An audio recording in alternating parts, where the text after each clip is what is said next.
Hi, guys. This is Kiki, and welcome to Kiki's Corner.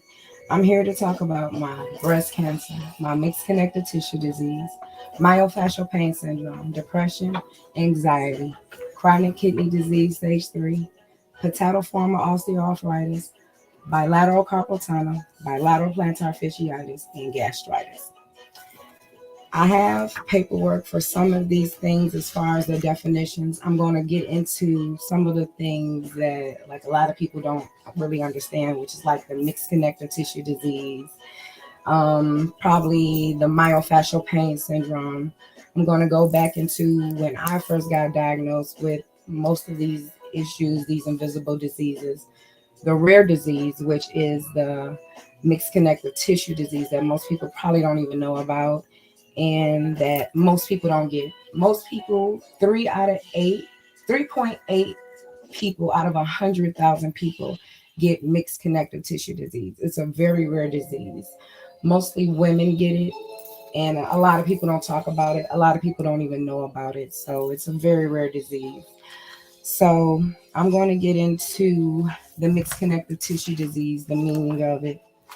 Mixed connective tissue disease has signs and symptoms of a combination of disorders, primarily lupus, scleroderma, and polymyositis. Excuse me if I'm not pronouncing these words right.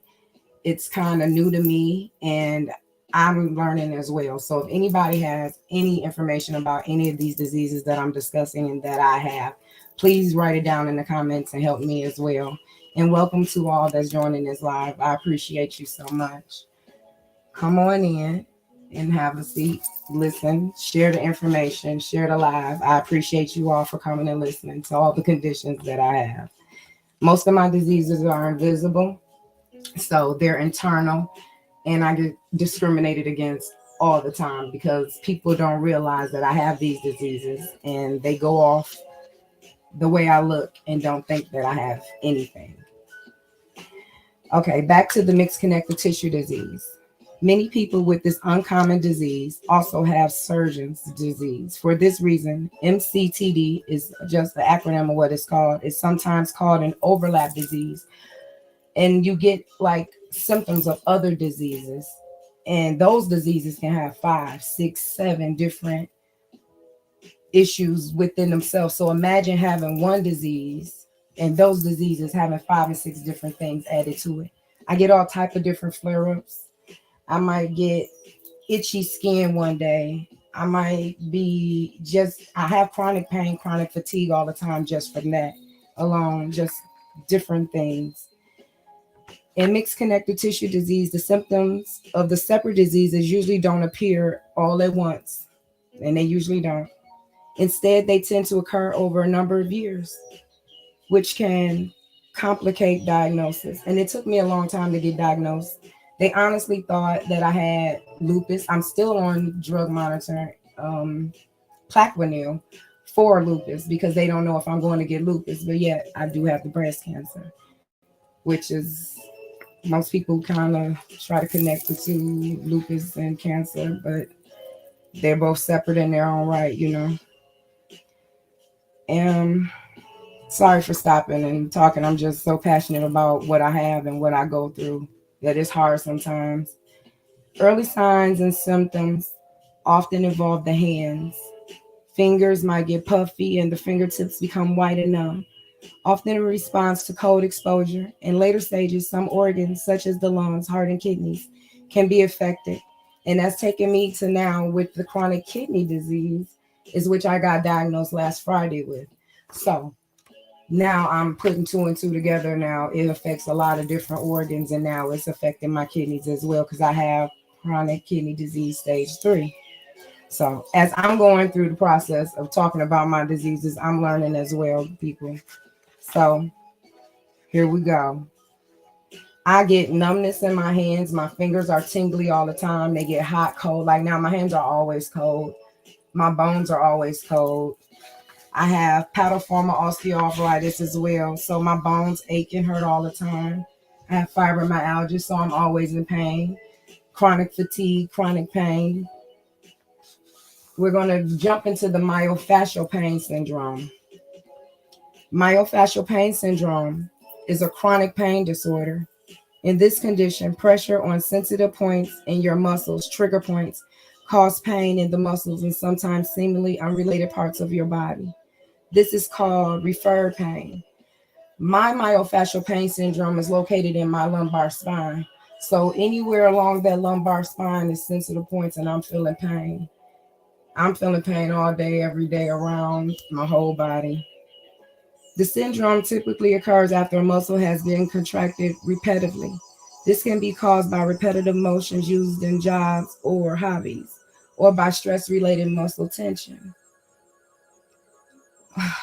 So that's just the overview because I have so many invisible diseases. I'm trying to just get through the overview of most of these. If you leave it in the chat about anything that you want to know about, I can easily get to you and give you information, or if you have any information that you can help me with or give me, I'm willing to take it and listen to it because I'm learning as well about my diseases.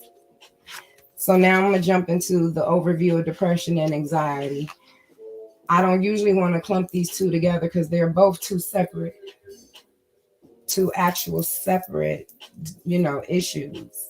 But I'm just going to commonly just go over it. It is common for depression and anxiety to occur together, and it is important to know the signs and symptoms of each. To properly treat both conditions, they usually give you medicine. A lot of people don't want to deal with medicine. It's not for everybody, and everybody doesn't. It depends on you and what your doctor chooses for you to do, what you choose to do for yourself. And some symptoms of depression is, and anxiety is excessive feelings of fear and worry, tension in the muscles, irregular heartbeat, panic attacks, chronic feelings of sadness and emptiness, suicidal thoughts or attempts, little to no pleasure in activities, sleeping problems, appetite changes, reduced energy. I advise you to get in touch with somebody if you're having any of these problems. They have hotlines, 1-800 hotlines to help people. I think I took one down here. I'm not sure, but I'll be sure to try to put it in the description link later. But if you're having any trouble with depression or anxiety, reach out to somebody. Try to get help from a doctor. Talk to somebody. You should never be feeling like that. Not every day, all the time. That's not good. Not good at all. Now I'm going to get into, let's see. We got into the mixed connective tissue disease. I haven't really talked about the chronic kidney disease because I'm still getting used to that. I just found out about the diagnosis. So I haven't talked to a doctor about it yet. I talked to my general practitioner about it. So I haven't really talked to a specialist about this yet. I have an upcoming appointment. So I want to kind of put this to the side and learn more about this after I talk to the doctor. Now I want to get into the patellofemoral osteoarthritis.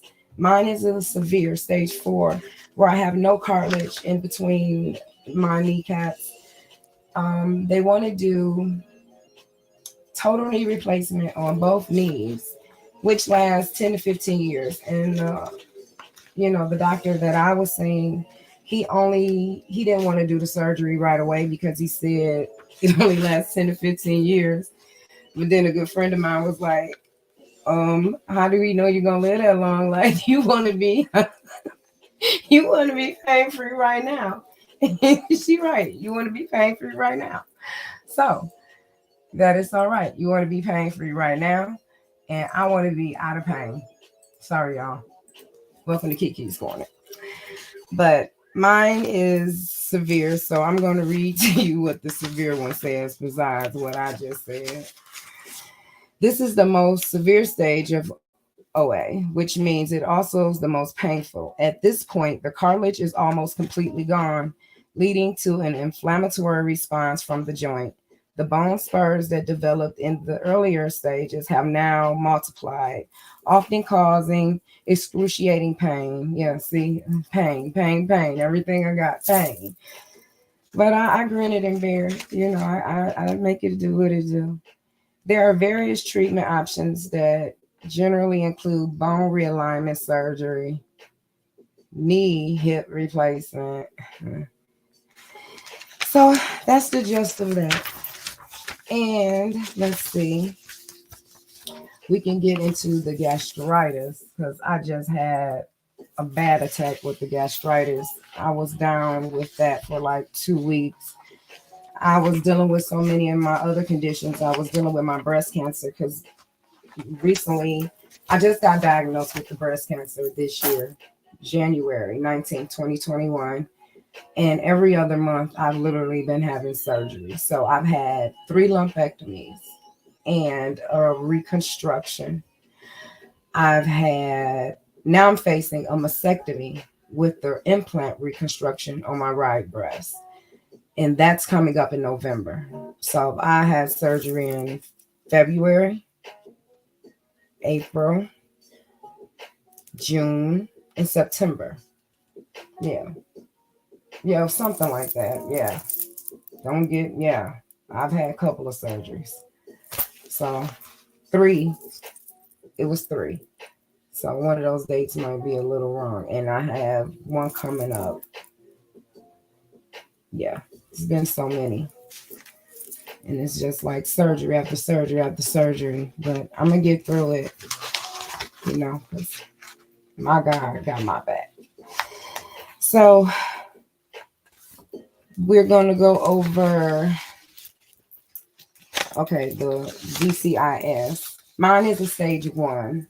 And when the surgeon told me mine wasn't just in clumps. She said it was described as like a blank canvas and the paintbrush being dipped in paint and the paintbrush being through on the blank canvas. It was just in spots everywhere. So it wasn't all clumped together where they could just go in there and get one lump sum out. They had to be able to go in there and get several spots out. And they wasn't able to do that. So they had to go in there several times to try to get it out. So that's where we're at with that.